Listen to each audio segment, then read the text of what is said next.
സൂര്യന്റെ മുഴുവൻ ക്രമാതീതമായി വർദ്ധിച്ചപ്പോ സഹോദരങ്ങളെ ഡെൻമാർക്കിലെ കോപ്പൻഹേഗനിൽ 196 രാഷ്ട്രങ്ങളുടെ തലവന്മാർ ഒരുമിച്ച് കൂടിയിട്ട് പറഞ്ഞു, കാർബൺ വാതകങ്ങൾ പുറന്തള്ളരുതേ, ചൂടിനെ നിയന്ത്രിക്കണേ, ചൂടിനെ നിയന്ത്രിക്കണേ. ഇന്ത്യ രാജ്യത്തിന്റെ പ്രധാനമന്ത്രിയും പറഞ്ഞു ചൂട് നിയന്ത്രിക്കണേ. എന്തിനാണ് ചൂട് നിയന്ത്രിക്കുന്നത്? മാലദ്വീപ് എന്ന് പറയുന്ന രാജ്യത്തിന്റെ സർക്കാർ പത്രസമ്മേളനം നടത്തിയത്, മന്ത്രിസഭായോഗം കൂടിയത് പസഫിക് മഹാസമുദ്രത്തിന്റെ അടിത്തട്ടിലാണ്. മന്ത്രിമാർ ഓക്സിജൻ മാസ്ക് വെച്ചിട്ട് പസഫിക് മഹാസമുദ്രത്തിന്റെ അടിത്തട്ടിൽ പത്രസമ്മേളനം നടത്തി. മന്ത്രിസഭാ സമ്മേളനം. നേപ്പാൾ സർക്കാർ മന്ത്രിസഭ കൂടിയത് ഹിമാലയത്തിന്റെ മുകളിലാണ്. എന്തിനെന്നറിയുമോ?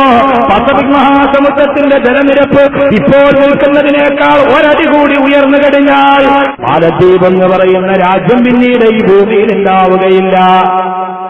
ഭീതിതമാണ് അവസ്ഥ. ലോകാവസാനം ഒരു വെളിപ്പാടകരെ, അത് സഹോദരങ്ങളെ ഒരു വെളിപ്പാടകരെയാണ്.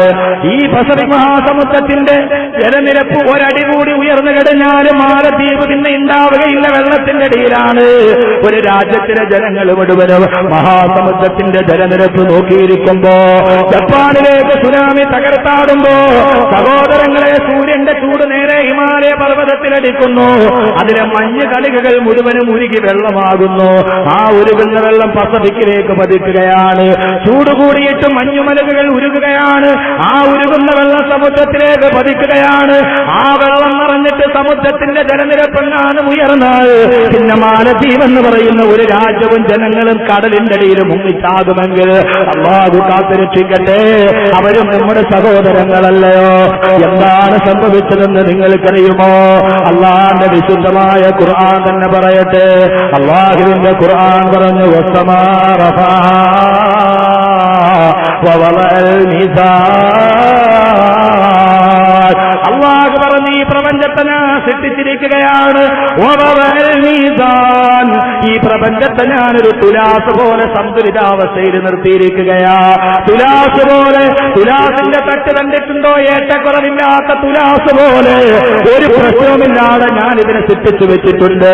സഹോദരങ്ങളെ, അല്ലാഹു തുലാസിന്റെ സന്തുലിതാവസ്ഥ പോലെ നന്നായിട്ട് പടച്ചു വെച്ചിരിക്കുകയാ. ശ്രദ്ധിച്ചു കേൾക്കണേ.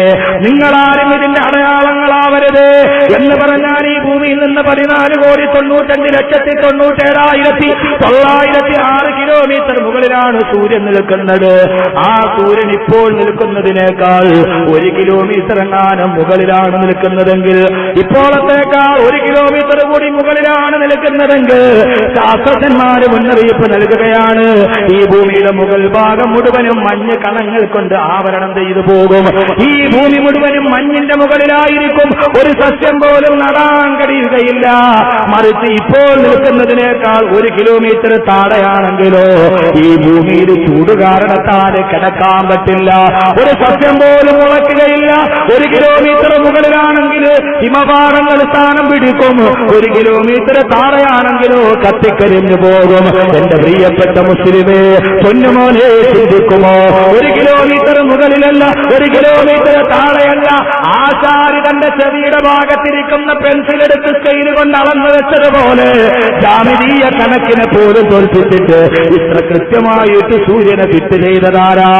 ഇത്ര സുന്ദരമായിട്ട് സൂര്യനെ ഒട്ടിച്ചു വെച്ചതാരാ?